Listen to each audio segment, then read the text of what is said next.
The New York Knicks are hiding a very serious injury to one of their star players, and this is absolutely terrifying for the Knicks going into this season where health was such a big thing considering the injuries in the Eastern Conference. And now with multiple injury updates, we're seeing the Knicks do something that nobody saw coming just a couple of days ago. And we're going to break all this down. What exactly the Knicks' recoil of a plan is, as they're very clearly hiding an injury that's more serious than meets the eye. Something we've seen before with Leon Rose and this New York Knicks front office. We're going to break down exactly what these injuries are, what the Knicks are dealing with right now, and how they are planning to rectify this situation. There's a lot to go over on the Knicks tonight, guys, and we're going to waste no time jumping right into it. But real quick, if you are part of that 57% that's not subscribed to Knicks Digest, make sure to subscribe so you don't miss a single Knicks update all year long. Obviously, there's a ton of stuff going on with the Knicks, and we are not slowing down with all the great videos, guys. But let's jump right into it. There's a lot to go over on this team. As Mike Brown was discussing the New York Knicks injuries going into tomorrow's game against the none other than the Cleveland Cavaliers, the team who is also dealing with some injuries and, like the Knicks, is at the very top of the expectations for the Eastern Conference. With that being said, the Knicks, we knew that Josh Hart was dealing with an injury for a while. He fell on his back, and that was a whole issue, and we're still waiting to hear back from Josh Hart, who is out. But now also on top of this, Mitchell Robinson will be missing tomorrow's game as well, as we already have seen it begun with Robinson and this injury concern situation.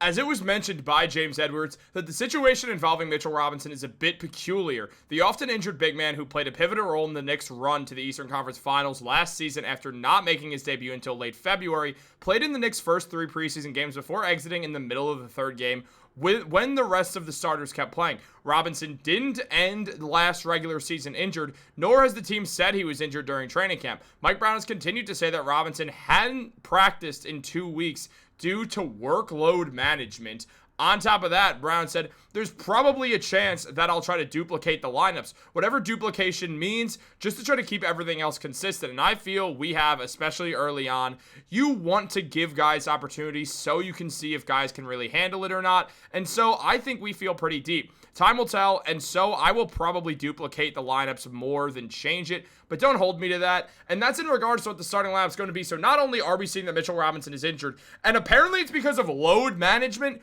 It's the first game of the year. I don't know how it's load management that Mitchell Robinson has not been practicing for 2 weeks. Clearly, Mitchell Robinson hurt his ankle, because it did say left ankle load management. And on top of that, this does mean that Ariel Huck-Porty is now expected to be the starter for Game 1 of the 2025-2026 NBA season, something that none of us would have seen coming just a couple days ago. There was nothing on Mitchell Robinson getting hurt, and now all of a sudden he's missing this game because of load management issues, and Jonathan Macri's absolutely right to assume that Mitchell Robinson's re-injured his ankle. Now, as he said, there's no conceivable reason why he would start the preseason and play 18 minutes in the first preseason half, and no less, play again the next game, leave in the middle of the third game when all other starters kept playing, miss practice for nearly 2 weeks, and now miss opening night. The Knicks can dance around this all they want. An often injured player got hurt. Whatever it is, whether it's a minor or major injury, something clearly happened to Mitchell Robinson. And frankly, he's right. There's no way around it. I mean, Mike Brown, we've seen what he said. He said that Mike Brown reportedly says that the Knicks are operating under a workload management mindset with Mitchell Robinson. Brown is unsure if Robinson will play the season opener, though. That's the thing. That's not work management. And I mean, we see That's a Mill who responded to this, and he had a very good injury translation. As he said, he's the #1 injury translator from Knicks and Mets players. He said, let me translate for the confused fans. Mitch had 2 foot surgeries in the last 2 to 3 years. He's likely dealing with soreness after pushing himself through training camp and practice going quite hard. Then when someone mentioned that that's not load managing during the playoffs last year and closer to his surgery and more workload management, but load management for Game 1 of the regular season is weird, to which That's a Mill responded with, when you have an injury history, these things pop up all the time. There's no one that feels great throughout a season, and Mitch was probably in solid shape heading into the postseason after a long ramp-up before finally playing in mid-year. It makes sense that it happens early as well, because now he's back. Here's the thing that is definitely true about that. Robinson was ramped up for a long time. Robinson was supposed to come back in December. Then it was January. Then it was February to March. He consistently got that pushed back. And it likely wasn't because he wasn't fully ready. It's because the Knicks wanted to make sure he was fully healthy, that he was doing everything that he had to do to be in full health for the Knicks going forwards, which does make sense. And likely that's what we're seeing again. The Knicks have a new just director of health and everything, and that's Casey Smith, who's been absolutely excellent at his job. The Knicks training staff won multiple awards for the amount of just players that stayed healthy. OG Anunoby played a high in games, despite the high minutes that he had, the career high in minutes. We saw a whole lot of this happen. We saw Mikal stay healthy throughout the season, or mainly healthy. He played through some injuries that we didn't really hear about. And that's Emil also continued by saying, I don't have a feel for the situation, but I'm going to say I think the organization has their eyes set on one thing, Mitch being a go for the postseason. We saw how he changed to the Celtics series, and that's the goal. Not an extra 1 to 2 wins in the first week of the year, which is 100% correct. That is likely what's going on here.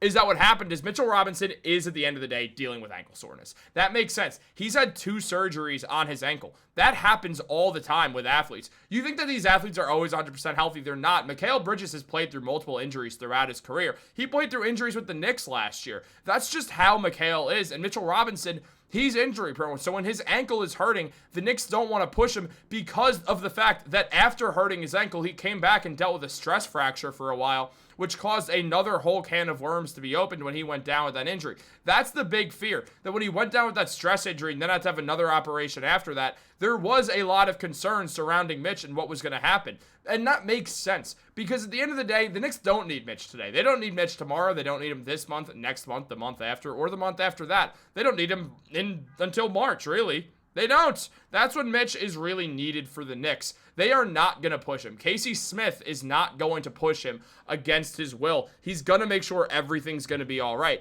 Mitch was doing non-contact work for the majority at practice, working on his free throws and doing that stuff. He's bending his knees, so he's putting pressure on his ankle and his foot.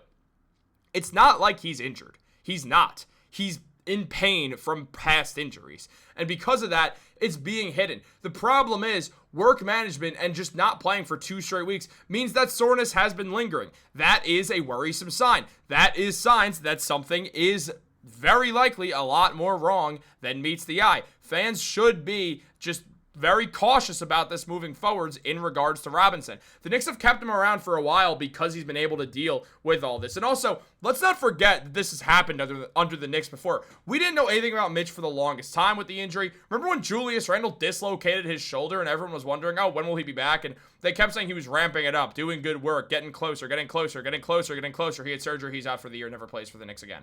That's the thing here. We don't see the Knicks ever give away their hand on the injuries. They keep things as close to the vest as possible. It's just how they operate. It's how they always have operated under Leon Rose. And because of that, there are going to be people who do think that this is more serious than meets the eye. And Ian Begley even sort of just mentioned everything surrounding the Knicks, saying on Mitchell Robinson, the Knicks have said they will manage his workload all season. He hasn't practiced this week. The Knicks don't want him to play unless he's 100% healthy, ramped up per our league source. The Knicks also say Robinson has not suffered a new injury. Robinson and the Knicks medical team are working together on a season-long plan. Obviously, the goal is to have him healthy for the postseason. Will be a challenge for Mike Brown to not have Robinson on some nights. Certainly not ideal for a team with title aspirations. But here's the thing. Take these words very carefully, because there is something that plays out here. Obviously, with Robinson saying that there isn't a new injury. That's part of that. It's not a new injury, but they also don't want him to play unless he's 100% healthy. That means he's not 100% healthy. That means he's dealing with ankle pain in his left ankle, the one that he's had stress injuries and other injuries on as well in his career. That means the Knicks are not going to play Robinson at all. If he's dealing with any sort of pain in his ankle, the Knicks they're making sure that Mitch tells them so he can rest. I'm telling you, I don't expect Mitch to play any more than 50 games this year. I don't want Mitch to play any more than 50 games this year because I want Mitch healthy in the playoffs. If that's what it has to take, I'm fine with that. Also, that means Ariel Hukporti gets a real shot to show if he's an NBA player or not. If he's not, if he can't hang, the Knicks are going to make some deal at the deadline so they could add another big man who they trust more. That's just going to be a part of it. But I really don't expect that to be the case. I expect Hukporti to come out and play excellent basketball. The man has shown time and time again that he can pull down rebounds, score in the low block, make some nice passes, play at the high post, put the ball on the floor, defend the rim. I want Hukporti to start tomorrow because I want to see what happens. I think Hukporti is a lot better than people are realizing, and I think that Ariel Hukporti is about to shock a lot of people in tomorrow's game against the Cleveland Cavaliers, and I am so excited for it. Guys, what do you think about the Mitchell Robinson situation? That is going to be something I do want to hear your guys' thoughts on in the comments down below. But also quickly in regards to Josh Hart as well. Josh is dealing with that back spasm thing. Right now his back is spasming after dealing with some pain. And James Edwards mentioned that Hart first injured himself during the Knicks' first preseason game when he fell down awkwardly in the first half against the 76ers. He didn't appear in a preseason game after that. Hart wasn't practiced with the team in 2 weeks and has been doing individual on-court work and is running. There is no timetable for when Hart will return, as his injury is considered tricky and will be monitored closely by the organization. It's very clear what's going on here. If the Knicks are dealing with any injury, they're going to be very careful about it moving forwards. It's just their plan. And also with Hart, the work he shoulders is it's the dirty work. So you want him to be healthy for that. You don't want him to be worn down. I mean, Josh Hart literally admitted that he just had nothing left in the tank by the end of the postseason last year. The Knicks don't want that. So they're going to rest their guys, and they're going to rest their guys like crazy.